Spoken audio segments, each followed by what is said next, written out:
You're listening to Art of the Possible, your go-to podcast for all things pivotal and current in digital transformation, bridging the physical and digital with revolutionary solutions. In each episode, hosts Tony and Ken discuss how some of the world's biggest challenges are being solved through digitization, offering actionable insights to help you with your digital transformation journey. Let's dive into what's possible. Here's your host, Ken Sickles. Hello, everyone, and welcome to the Art of the Possible, a podcast sponsored by Digimarc. I'm your co-host, Ken Sickles, along here with Tony Rodriguez.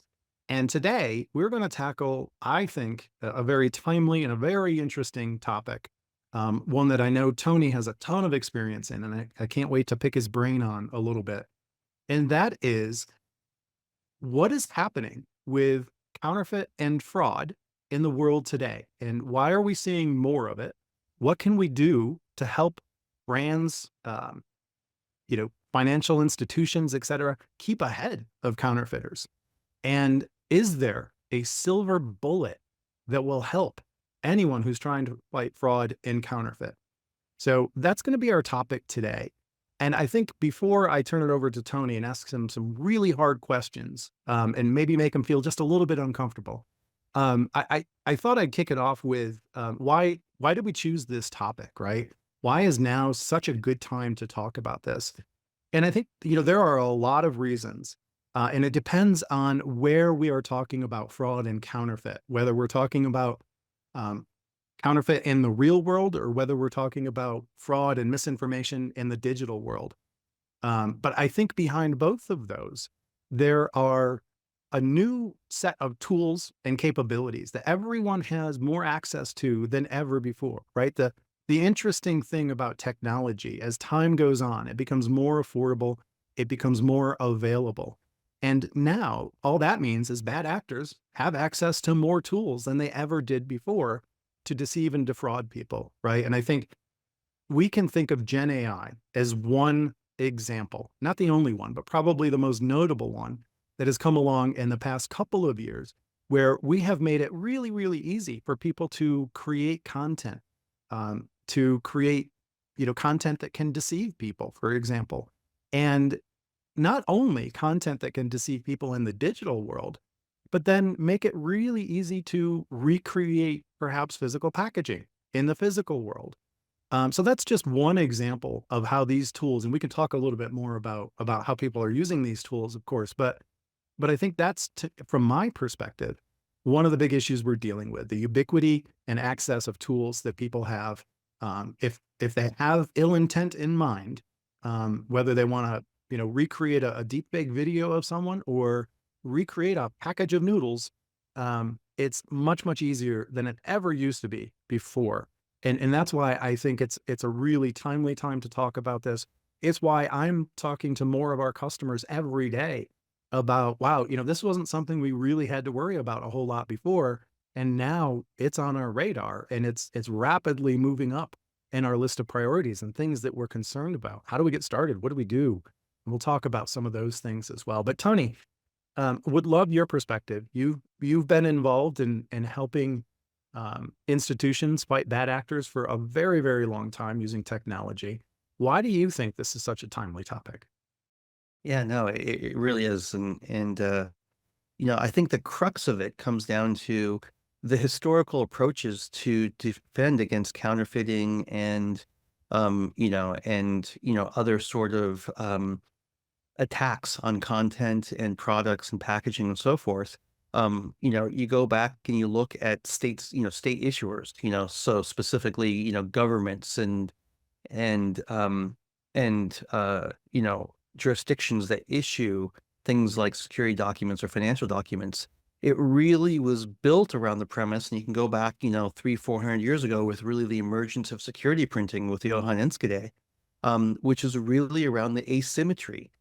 So as a government or an issuer or bank, you had the ability to basically deploy resources to produce an instrument, or in the case of maybe packaging, maybe that's not 300 or 400 years ago, but produce something that was really quite expensive for someone to attempt to re-originate. So it's that scarcity of access to tools, that would allow you to create that content in a way that would be plausibly passed within, a society, or be, basically spoof or fool someone at the point that they're buying the product. And that asymmetry is something that we've seen eroded, over the last 20 years.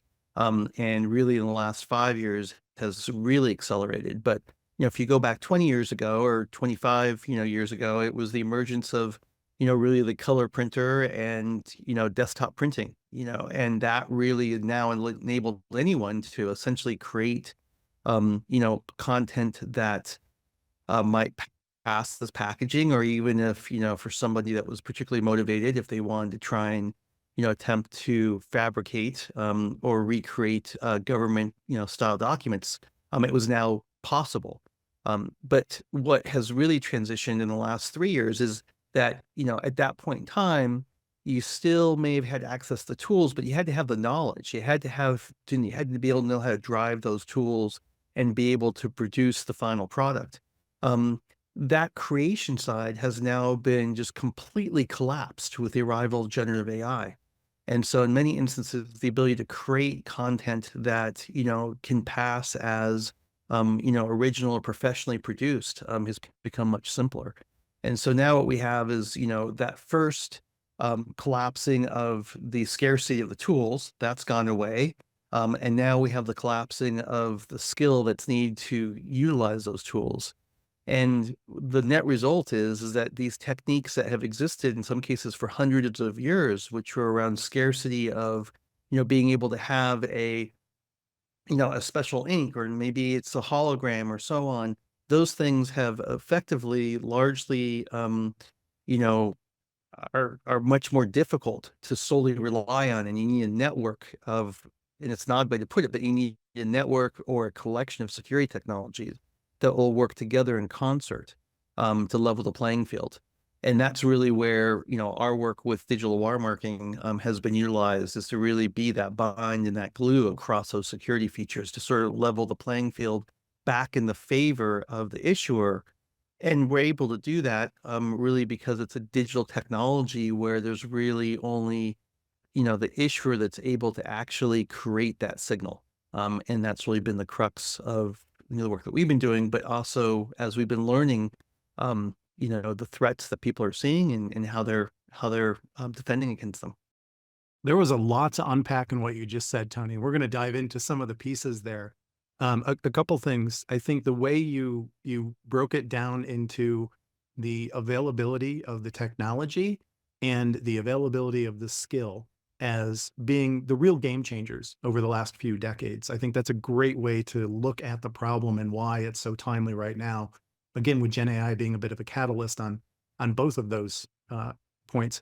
And thinking back into the past, I can actually think of an example of what you're talking about. Back in the late 80s and early 90s, there were people, not people that I knew or hung out with, of course, in any way, shape, or form, but used the sort of technology available at their high schools and colleges to recreate driver's licenses, where they would change names and ages, as an example, right? And that is, I think, just one example of what happens, like you said, the introduction of color printing, right, and desktop software that made it available for, a college kid with probably way too much time on his or her hands to go out and create a counterfeit document, right? And now, of course, we have seen a ton of investment in states and governments in how they protect their state-issued documents over time, and maybe we can talk about that a little bit more. But I thought maybe what we could do, Tony, is take just a small step back, especially for our new listeners here. And, Digimarc is a pioneer in digital watermarks, but maybe not everyone understands what a digital watermark is. And I don't think there's anyone better to explain what a digital watermark is than you. So maybe if you could give us a quick overview on what a digital watermark is, then we can dive into how they're used in the fight against counterfeit and fraud. Yeah, no, absolutely. Yeah, so digital watermarking, or it's the term that's sometimes used more in academic circles as steganography, is really the technology of hidden writing, hidden nography writing. But digital watermarking is really the application of steganography to specific applications, traditionally around content identification, around statements, being able to communicate statements of authenticity and provenance and so on. So digital watermarking is the more colloquial or more commercial term that's used. But if you go digging, you'll find the steganography term under the covers. But what really makes digital watermarking so powerful is that unlike other technologies where you may place a label on something, so you imagine that you have some sort of a content, you have, for example, I'll use a digital content, and in the content, maybe it's an audio track, right? And on the audio track that has been, I'll speak in physical media here, the audio track has maybe been burned onto a CD, or it's stored in a file, more likely in a, modern day system, an MP3 file. You'll place in the file name of that file, Ken's, greatest hits, right? And do not copy. Yeah, of course. It's Ken's reggae band of greatest hits. And you just strike me as a reggae artist. Anyways, and, in that file name, which is a label, right? Just like a name tag that you might write on and stick to your shirt, right?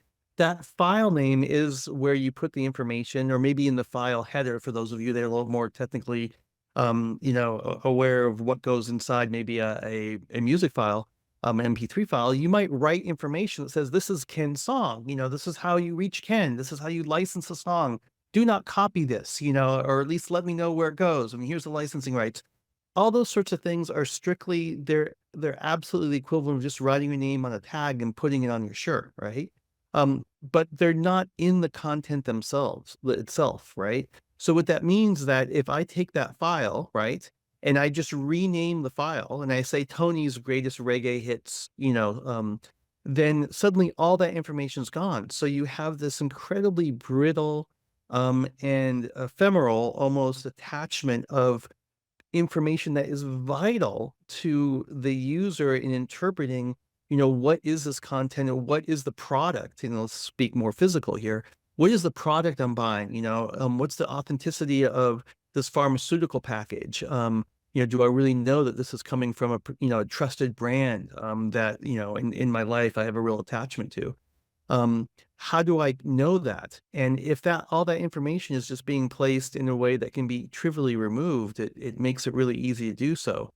So, long preamble, what makes the watermark different, right, is that information is actually placed into the content itself. So I'll start with the digital side as an example. So in the case of, back to, your track of hit singles, Ken, that information would actually be put into the audio itself. So wherever that audio went, whether it was, maybe written in a different file format, or it was played out on the radio, or it was added as a soundtrack to a hit new movie, right?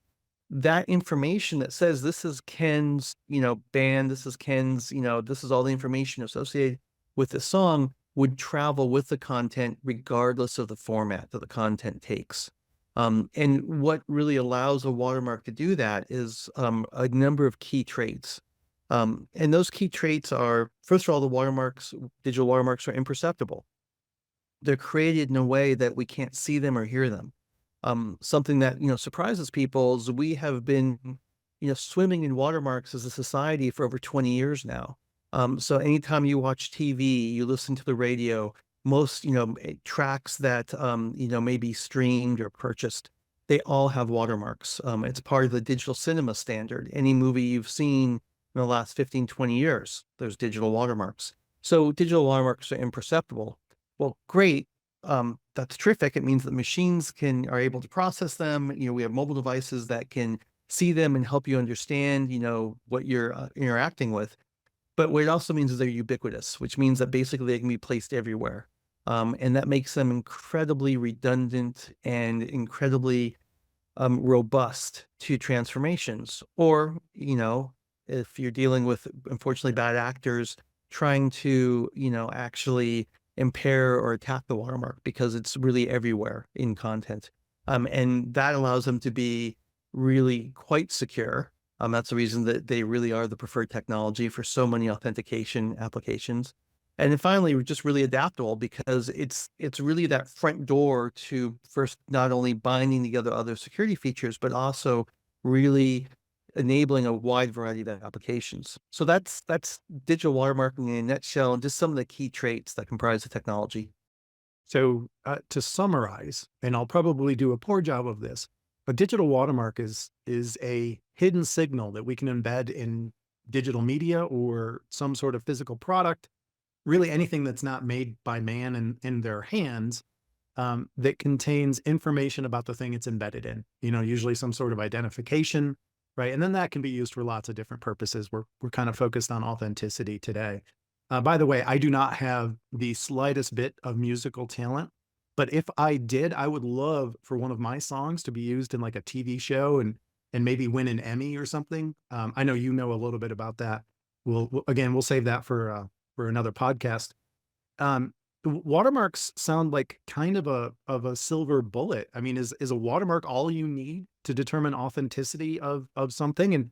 And maybe we could focus a little bit, Tony, on the real world, because that's one of the more interesting use cases from my perspective that we deal with today here at Digimarc is helping everyone from, again, governments to brand owners protecting their physical thing, whether it's packaged goods or security documents. Are watermarks a silver bullet there? Yeah, no, it's a great question. The short answer is no. There are no silver bullets when it comes into really authenticity of packaging, and for actually all types of authenticity across both digital and physical media. When you get into authenticity and provenance and security, again, whether it's digital or physical, it's all comes down to really the economics of the not only the threats that you're hoping to defend against, but also the economics of the underlying object that you're protecting. But to be clear, and back to your question, even at the extreme, I mean, whether we're talking financial documents, secured credentialing, travel documents, and so on, even in that space, there are no silver bullets. And that's the reason that you really need to have a collection of technologies. And so digital watermarking by itself is a incredibly powerful technology to communicate information, as you put it, about the item or the product or the package, and carry that within the package itself. And in that sense, that's what's really designed to do, but it's not something that is designed to be impervious to all forms of attack. So it's specifically where it's really quite capable is around re-origination or recreation. And that's, as the example we were talking about previously, with, maybe college students that had a little too much time on their hands, right? That was all around re-origination, and the recreation of that document in that instance. And that's really where watermarks shine. When you get into applications where there may be, an attempt to copy portions of a package, right? And so we'll just speak now on packaging and really commercial goods. The ability to copy portions of that package, and typically not the full package because they'll still need to re-originate elements of it. The watermark in some instances can be copied.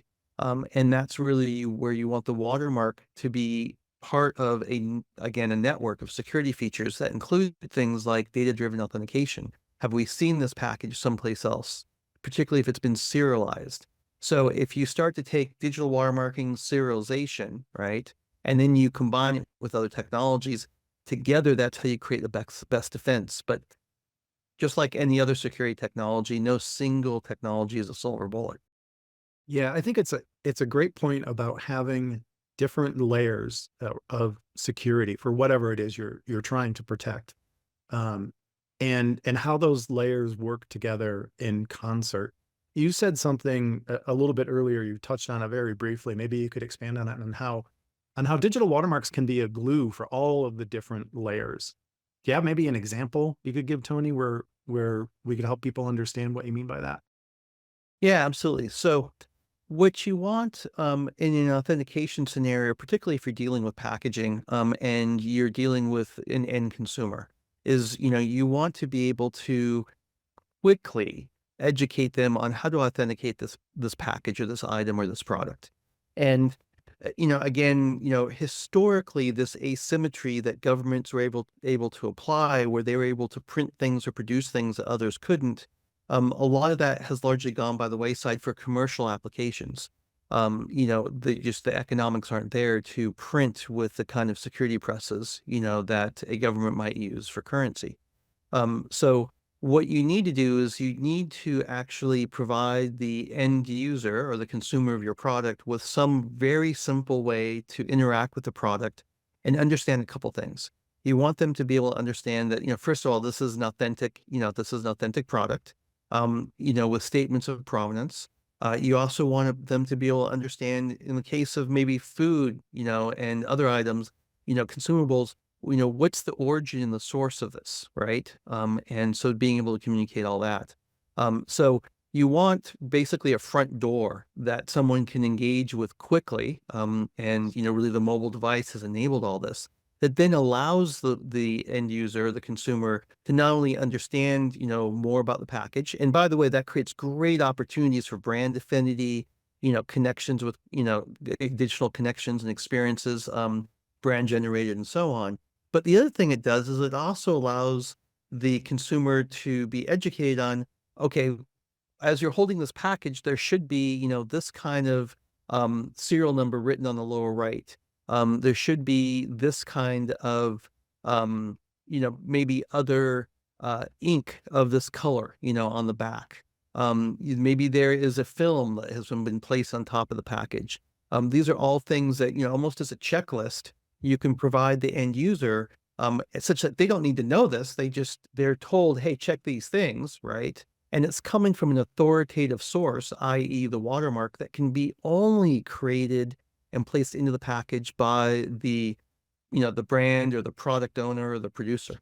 Yeah. So if you think about, protecting your content or protecting your product and its packaging as a journey, again, I'm going to try to summarize what you're saying here. If we start with digital watermarks, it is a great beginning because depending on the product that we're talking about, and I'm going to focus on the physical world, the real world again, depending on the product we're talking about, the sophistication of the attacks may be low simply because of the value of the item, right? So it may not be worth the time of a lot of people to put a lot of effort into counterfeiting. And the watermark can certainly protect against anyone who's trying to recreate your packaging from scratch, because no one can create a watermark that doesn't have permission from us to create a watermark, and certainly can't create a watermark that ties back to a specific organization or a product.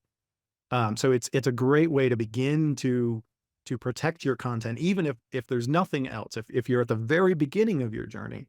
And then you said something I think is really interesting as well, is if you take a look at that watermark and then you begin to serialize the watermark. And so everyone understands what we mean by that. When you put a watermark on a package, it's going to contain information. That information can be a number, for example. You could either have that same information on every package you produce, or every single instance of packaging that you produce could have its own information. And that's what we mean by serialization.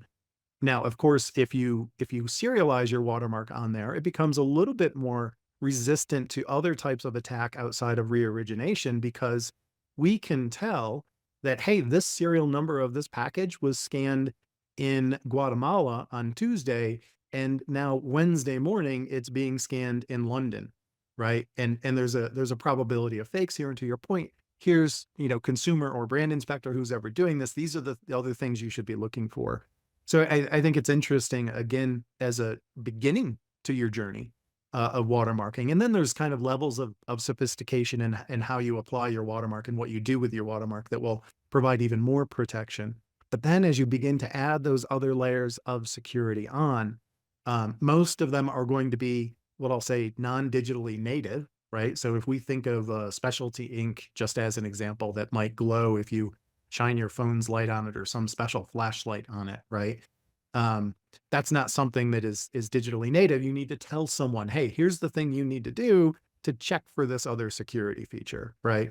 And again, the challenge with using just that security feature, by the way, is if I wanted to go out and buy specialty inks, I could go out and buy those specialty inks that glow under my phone light or a flashlight, right? Like there's no the barrier to entry is simply cost, not availability. Back to your earlier points. So you're beginning your journey of anti-counterfeit and product authentication with digital watermarks sounds like a really interesting place to start, I think. The other thing I would add is, I want to go back to the digital side of things here for a second, because I think, on the digital side of things, a watermark can be copied, and that's actually to the benefit of the digital media owner, right? To your earlier example, someone trying to copy, Ken's greatest reggae hits track #1, they can copy it, they can rename it, they can post it somewhere else, but they're going to copy my watermark along with that, right? And there's no way they can change that watermark. They can't create their own watermark. So in that instance, the robustness and survivability of the watermark in the digital world, I think, is actually a benefit that we shouldn't forget to mention, quite frankly. So Tony, let's talk a little bit more about digital watermarks being the beginning of your journey. As you progress on your journey with product authentication and anti-counterfeit, you're likely going to be dealing with different audiences, and in each of those different audiences, it may have different levels of sophistication around finding fake products, for example, may have a need for different information about the product that they're holding in their hand and looking at.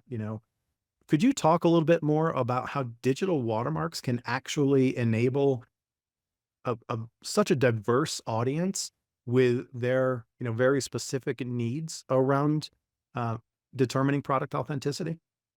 Yeah, sure. It's something that I think people that are outside of the space of understanding how um, authenticity of products, packaging, and so on is really not only created, but then also studied, understood, and measured. And as you mentioned previously, that information, or just information is the fuel of our modern society, right? Brands need to understand this. I mean, they have to understand the threat landscape. But they also want to understand where their product's being used. I mean, there's lots of positive reasons, clearly, to be able to collect that information. But largely speaking, it really fits into three categories um, of really roles or actors that are involved in determining the authenticity of a package or a product. So, obviously you start with the consumer. And so the consumer, somebody who has purchased the item, has brand affinity, you want to build on that, and you want a very quick and easy way for them to be able to engage with the product, the brand, maybe get educated, but also do, an authenticity check. You then have the next level, which are people that are really trained, and, many times are actually, could be employees of governments. Maybe it's, through customs inspectors, or it could be actually employees of the brands themselves. They're in country. And these are brand inspectors that have more training and expertise and know, okay, this specific product came out of this market with these kind of features. And they can actually engage with a product using the same digital watermark. But, because they're a brand inspector, they're then now afforded additional information on how to do additional investigation to the package. And it really comes down to, role-based access control. That's what we're talking about here, is the watermark is the front door. And depending on, who you are, you're then given additional information. There is a final and third, person in this ecosystem, which is somebody that is really doing forensic analysis. This could be law enforcement. Again, could be somebody with the brand or the producer of the package or the product. And they're really doing that forensic teardown to maybe do evidence gathering for legal prosecution. They want to understand, maybe where the product is being, the counterfeit product is being produced, and being able to maybe go back to and identify a particular factory or environment where this is being created. And so that sort of forensic use. But all three of those, right, their experience, their journey in authenticating the content can start with a digital watermark. And it just comes back to that role-based access control. The consumer's given, a very clear, concise, hey, this is the brand, this is the, it's produced at this facility. These are the things that you can check, to confirm all this. The brand inspector, it was part of this, this shipment. It was destined for this country. It was part of this lot that was produced. So that also helps with things like gray market diversion and so on. And then finally, the forensic, which gives you, enormous amount of specific detailed information that could be used in maybe even again in legal proceedings. As you were talking, there's one other benefit I did want to hit on about starting with digital watermarks at the beginning of your anti-counterfeit journey. There's a lot of other use cases around besides product authentication, rather, that digital watermarks are really, really good for. Anything from better waste sortation, right? And all of the novel data that a watermarked package can return if it's, crushed and crumpled and sent through a waste stream. And I'm pretty sure we'll have a podcast where we talk about that in a little bit more detail. But that's one example. Another example would be used as a kind of second layer of authentication, almost multi-factor authentication for things like loyalty and rewards programs. We've seen our customers use watermarks for quality assurance in factories, making sure that, the strawberry liquid is put into the strawberry container and not some lemon liquid being put in there, to making sure that the product is getting shipped to the right party, right? In a distribution scenario and all other sorts of places, even checkout at the front of store as an example. So I think another interesting point that we shouldn't let go, although it's not the topic of this conversation, is that watermarks are kind of a jumping off point for a lot of other use cases that digitized products afford, and we shouldn't forget those.